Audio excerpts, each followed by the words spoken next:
ప్రభునందు మాకు అత్యంత ప్రియులైన దేవుని ప్రజలందరికీ యేసుక్రీస్తు వారి శ్రేష్టమైన పూజ్యము తగిన నామం పేరిట శుభాలు ప్రకటిస్తున్నాను. మీరంతా క్షేమంగా ఉన్నారా? భద్రంగా ఉన్నారు కదా? ప్రతి ఉదయాన్నే మిమ్మల్ని ఈ విధంగా దేవుని వాక్యంతో కలవడానికి దేవుడు మాకు అనుగ్రహించిన కృపను బట్టి నేను చాలా ప్రభువును స్తుతిస్తున్నాను. ప్రతిరోజు ఒక వాగ్దానాన్ని బైబిల్లోంచి మనం ధ్యానం చేస్తున్నాం. కేవలం వాగ్దానాలను బట్టి ఆనందించడం మాత్రమే కాదు, కానీ దేవుని మాటల యందు మన లక్ష్యం ఉంచి ఆ మాటలకు లోబడినప్పుడు వాగ్దానాల నెరవేర్పును స్పష్టంగా మనం చూస్తాం. మన దేవుడు వాగ్దానాలు చేయడం మాత్రమే కాదు, వాగ్దానాలు నెరవేర్చడానికి మన దేవుడు ఎప్పుడు సంసిద్ధుడే అని లేఖనం చాలా స్పష్టంగా తెలియజేస్తుంది. ఈరోజు మనం క్రిస్మస్ సీజన్లో ఉన్నాం. యేసుక్రీస్తు ప్రభు యొక్క జననాన్ని, ఆయన ఎందుకు ఈ లోకానికి వచ్చారో అనే విషయాన్ని జ్ఞాపకం చేసుకుంటూ ప్రభువును స్తుతిస్తున్నాం. క్రిస్మస్ అనే మాటకు క్రీస్తును ఆరాధించుట, యేసు ప్రభువును మనస్ఫూర్తిగా ఆరాధించువాడికి ప్రతిరోజు క్రిస్మసే. ఆయన ఈ లోకానికి వచ్చిన శుభ సందర్భాన్ని మనందరం జ్ఞాపకం చేసుకుని ప్రభువును స్తుతించాలి. అట్ ది సేమ్ టైం మొదటిసారిగా యేసు ప్రభు రక్షకునిగా మన మధ్యకి వచ్చారు. అదే సమయంలో క్రీస్తు ప్రభు యొక్క రెండవ రాకడ కొరకు కూడా మనం సిద్ధపడాలి. బైబిల్ యేసయ్య మొదటి రాకను మాత్రమే మనకు తెలియచేయలేదు, కానీ ఆయన రెండోసారి రాబోతున్నారు కనుక మనందరూ కూడా ఆధ్యాత్మికంగా సిద్ధపడి ఆయన్ను అనుసరించగలిగితే, ఆయన ఆరాధించగలిగితే ఖచ్చితంగా దేవునికి దగ్గరగా మనం జీవించగలం. ఈరోజు వాగ్దానంగా పరిశుద్ధ గ్రంథాలు తెరిచి మత్తయి సువార్త 2వ అధ్యాయం 12వ వచనాన్ని చదువుకుందామా? The gospel of Matthew chapter 2 and verse 12. తరువాత హేరోదు నొద్దకు వెళ్ళవద్దు అని స్వప్నమందు దేవుని చేత బోధింపబడిన వారై వారు మరి ఒక మార్గమున తమ దేశమునకు తిరిగి వెళ్ళిరి. వారు దేవుని చేత బోధించబడ్డారు. నువ్వు ఎవరి చేత బోధించబడుతున్నావు? ఎవరు నిన్ను గైడ్ చేస్తున్నారు? ఎవరు నిన్ను ఇన్స్ట్రక్ట్ చేస్తున్నారు? జాగ్రత్తగా గమనించిన దేవుని బిడ్డలారా, జ్ఞానులు యేసు ప్రభువును వెతుకుతూ బయలుదేరారు.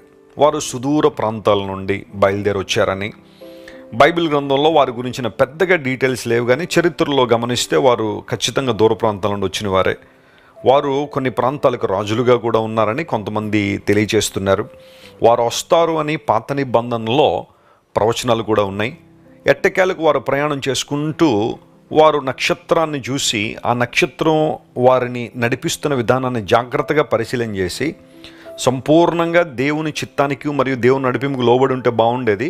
కానీ కొంత దూరం వచ్చేసిన తర్వాత, ఇజ్రాయెల్ దేశంలోకి వచ్చిన తర్వాత రాజు కుటుంబంలోనే పుట్టుంటాడని చెప్పి వారు హేరోద్ దగ్గరికి వెళ్ళారు. హేరోద్ దగ్గరికి వెళ్ళి యూదుల రాజుగా పుట్టినవాడు ఎక్కడున్నాడు, మేము ఆయన పూజింపవచ్చితిమని హేరోద్తో చెప్పారు. హేరోదు అప్పటికి యూదుల రాజుగా ఉన్నాడు. తానుండగా మరొక రాజు పుట్టడం ఏంటి, తనకు తెలియకుండా మరొక రాజు జన్మించడం ఏంటి అనే కలవరం అతనిలో బయలుదేరారు. హేరోదు కలవరబడినప్పుడు అతను చుట్టూ ఉన్న ప్రజలు కూడా కలవరబడ్డారు. ఎందుకోసం? రాజుగారు మనసు బాగాలేదనుకోండి, ఆయన ఏ సమయంలో ఏ నిర్ణయాలు తీసుకుంటాడో ఆ నిర్ణయాలు ప్రజలకు ఎలా ప్రతికూలంగా ఉంటాయో అన్న కలవరం ప్రజల్లోకి వచ్చేసింది. అటువంటి సందర్భంలో శాస్త్రులను పిలిచి హేరోదు అన్నాడు, మెస్సియా వస్తే ఎక్కడ పుడతారు, లోకరక్షకుడు ఎక్కడ జన్మిస్తాడు? వారు నిర్ద్వందంగా చెప్పేశారు, మీకా ప్రవచనాన్ని బేస్ చేసుకుని బెత్లెహేంలో పుడతారని. అప్పుడు హేరోదు జ్ఞానులను పిలిచి, మీరు వెళ్ళి ఆయన ఆరాధించి మరలా నా దగ్గరికి వచ్చేసేయండి, నేను కూడా వెళ్ళి ఆరాధిస్తాను అని ఒక వక్రమైన బుద్ధితో వారిని పంపించాడు.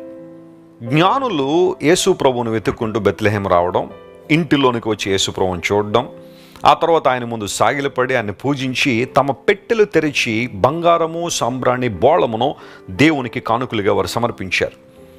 జ్ఞానుల పేర్లు బైబిల్లో రాయబడలేదు, కానీ వారి జీవితం మనందరికీ ఆదర్శమే.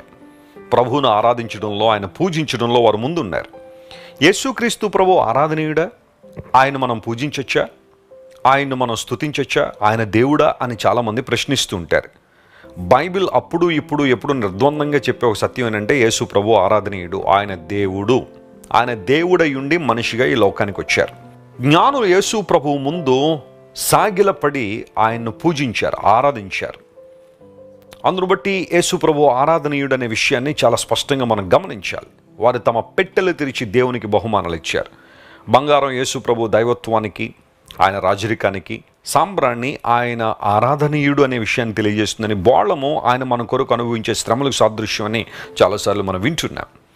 అయితే ఎప్పుడైతే వారు దేవునికి దగ్గరగా వచ్చారో, క్రీస్తు ప్రభువుని చూశారో, ఇప్పుడు వారు బహుశా ఆలోచన చేస్తున్నారేమో, హేరోదు రమ్మన్నాడు కదా మరలా అక్కడికి వెళ్దామని. వారు దేవుని చేత బోధించబడిన వారే స్వప్నం అందు వారు మరి ఒక మార్గమున తిరిగి వెళ్ళారని బైబిల్లో ఉంది. హేరోదు దగ్గరికి వెళ్ళుంటే ఏం జరిగేది? ఖచ్చితంగా హేరోదు వారిని ఇబ్బంది పెట్టేవాడే.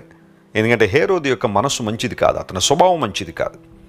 ఇక్కడ జ్ఞానులు నేర్పించే పాఠం ఏంటి అంటే, మరలా వెనుకకు తిరగద్దు, నువ్వు మరలా హేరోదు దగ్గరికి వెళ్ళొద్దు. హేరోదు ఏమన్నాడంటే, మీరు యేసుప్రభువుని ఆరాధించిన మరలా నా దగ్గరికి వచ్చేసేయండి.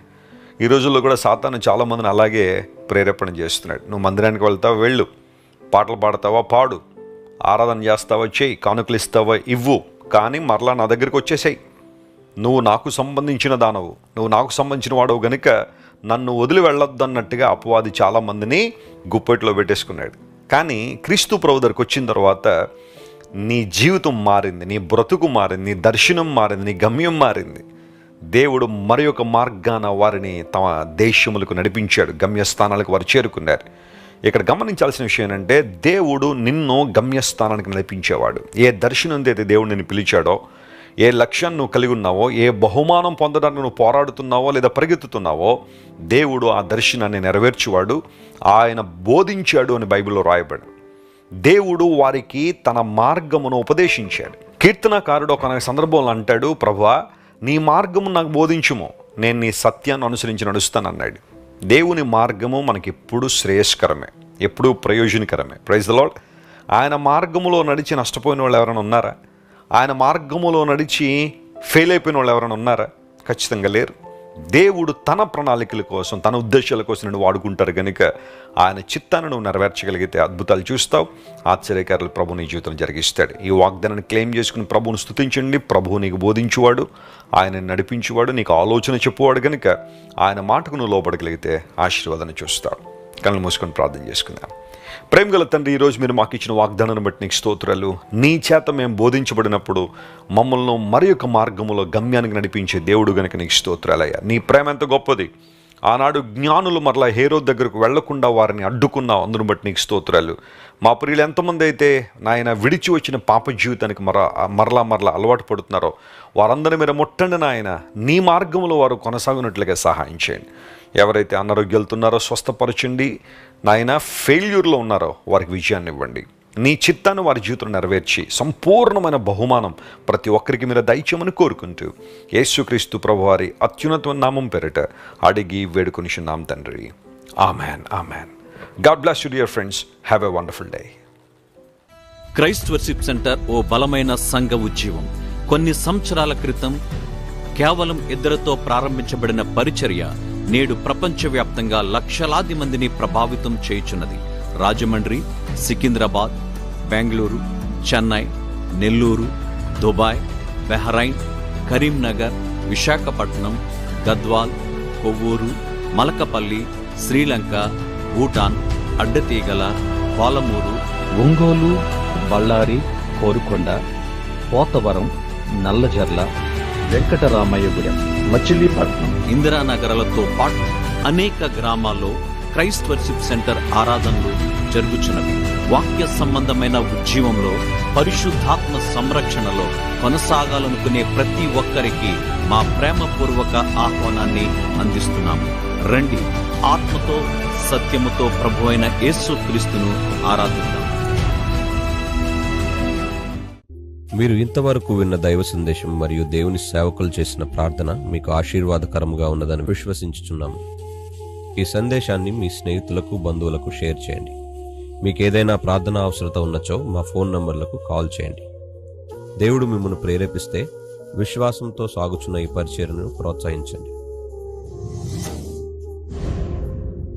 మరిన్ని వర్తమానాలు, పాటలు వినుటకు జాన్ వెస్లీ మినిస్ట్రీస్ అను మా యూట్యూబ్ ఛానల్ను సబ్స్క్రైబ్ చేసుకోనండి. ప్రభువైన యేసుక్రీస్తు కృప మీకు తోడైండును గాక.